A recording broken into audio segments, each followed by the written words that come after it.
I was 13 when I first got access to a computer. My parents bought me a Macintosh in 1984 when I was 8 years old. I was in 6th grade. I learned to code in college. Freshman year, first semester, intro to computer science. I wrote a program to play tic-tac-toe. I think it was pretty humble beginnings. I think the first program I wrote asked things like, what's your favorite color? Or how old are you? I first learned how to make a green circle and a red square appear on the screen. The first time I actually had something come up and say, hello world, and I made a computer do that. It was just astonishing. Learning how to program didn't start off as wanting to learn all of computer science or trying to master this discipline or anything like that. It just started off because I wanted to do this one simple thing. I wanted to make something that was fun for myself and my sisters. And I wrote this little program and then basically just add a little bit to it. And then when I needed to learn something new, I looked it up, either in a book or on the internet, and then added a little bit to it. It's really not unlike kind of playing an instrument or something, or playing a sport. It starts out being very intimidating, but you kind of get the hang of it over time. Coding is something that can be learned, and I know it can be intimidating. A lot of things are intimidating, but what isn't? A lot of the coding that people do is actually fairly simple. It's more about the process of breaking down problems than sort of coming up with complicated algorithms as people traditionally think about it. You don't have to be a genius to know how to code. You need to be determined.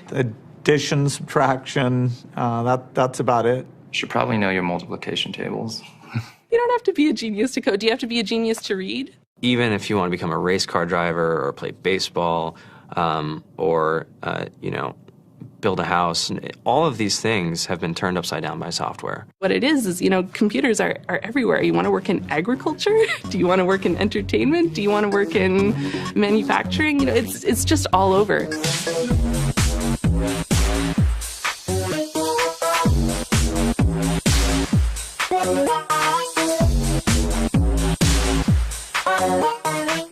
Here we are, 2013.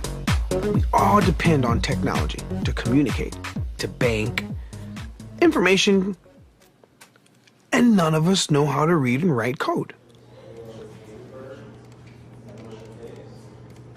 When I was in school, I was in this after-school group called the Whiz Kids. And when people found out, they laughed at me and, all these things. And I'm like, man, I don't care. I think it's cool. And, I'm learning a lot. And some of my friends have jobs.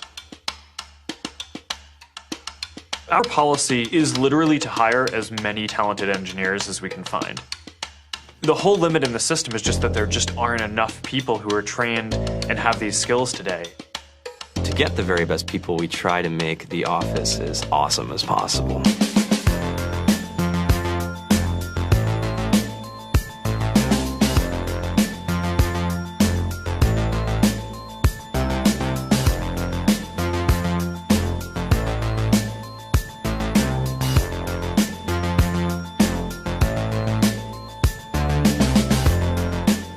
We have a fantastic chef. Free food. Breakfast, lunch, and dinner. Free laundry. Snacks. Even places to play and video games and scooters. There's all these kind of interesting things around the office and places where people can play or relax or go to think or play music or be creative. Whether you're trying to make a lot of money or whether you just want to change the world, computer programming is an incredibly empowering skill to learn. I think if someone had told me that software is really about humanity, that it's really about helping people by using computer technology, it would have changed my outlook a lot earlier. To be able to actually come up with an idea and then see it in your hands and then be able to press a button and have it be in millions of people's hands. I think we're the first generation in the world that's really ever had that kind of experience. Just to think that you can start something in your college dorm room and you can have a set of people who haven't built a big company before come together and build something that 1 billion people use as part of their daily lives is just crazy to think about, right? It's humbling and it's amazing. The programmers of tomorrow are the wizards of the future. You're going to look like you have magic powers compared to everybody else. I think it's amazing. I think it's the closest thing we have to a superpower. Great coders are today's rock stars. That's it.